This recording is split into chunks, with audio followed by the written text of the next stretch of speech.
So let's introduce one way to create a library board. And let's say that I really like my magic board for creating a new Facebook ad, that it does what it says, it actually creates the demographics and the targets, and we have an ad campaign where we're creating 4 different copies. In fact, what we can do here is now bring this into our library. Now, notice that at this point, this button says create your first board, but this will go away when I do this. And I bring you over to this hamburger here, and there's one that says save to library.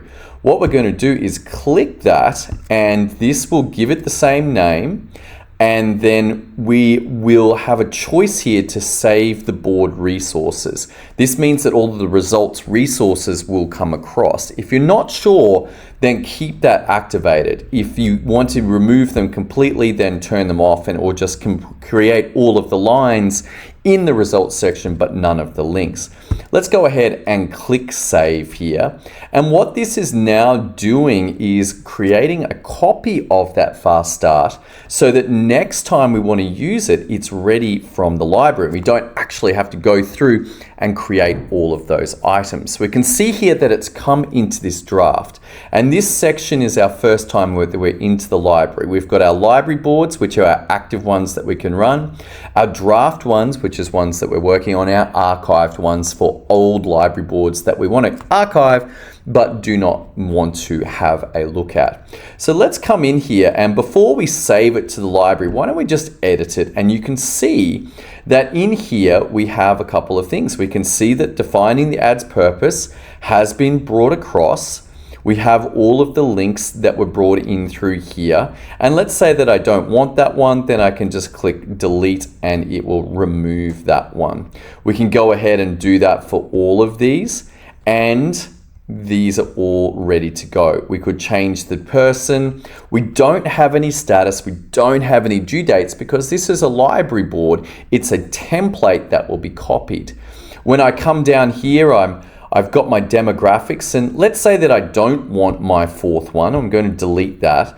And in actual fact, I don't want any of these because they still have their thing. I'm going to delete these and delete.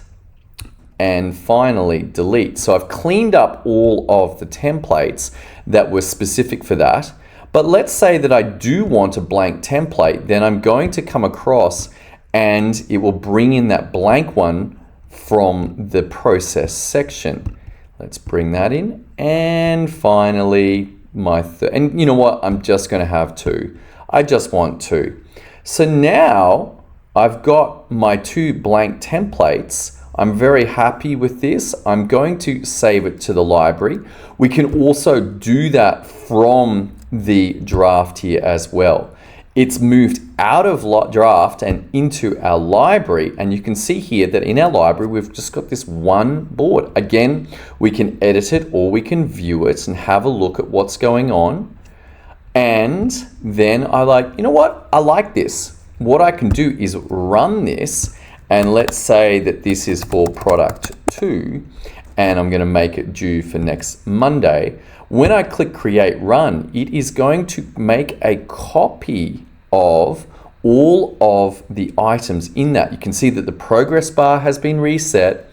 The due date has been set to next Monday. It's got me as the team members, and any other team members that are involved will come across. We've also got a notification that appeared, and it says, hey, you've got some things to do here.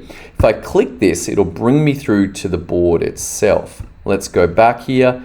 You can see another way to get here is just to click through. So we now have with us the ability to begin work, and I'm going to go through and start working on my who, start working on what's it for, start working on the link. Let's go ahead, and you can see that, let's say that these are all now done. That they're working on and now they're done, that this enabled me to have a brand new copy of this made from the library ready to go. That I did not have to create a whole new fast start because we saved this one to the library and then we ran it from the library. Also get you to notice that this cell now says run new board. And if I go ahead and select.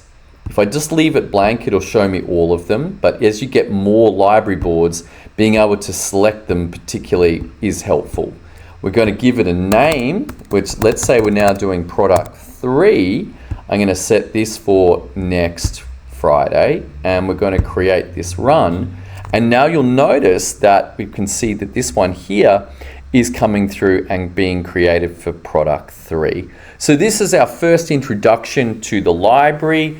You can find that this is a very powerful feature of Magic Boards, that essentially as we go ahead and we have Magic Boards that we like, we can go ahead and make a copy of them. And let's say for this one that you don't want to, I'm going to make a video ad instead. So I might actually come across and have a script, and we're going to have a recording, record, and this will now, we'll make this script, and this is the raw recording, and this is the final recording.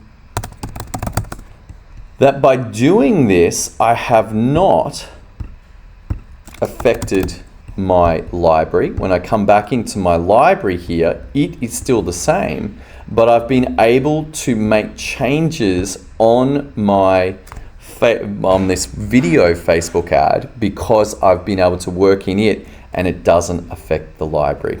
So that's our first introduction. I hope you found this valuable. I'll get you to begin playing around. When you're first starting out, keep it simple with the library. Start out with easy boards that you can see and get a feel for this before expanding into more complicated ones. That brings this tutorial to a close.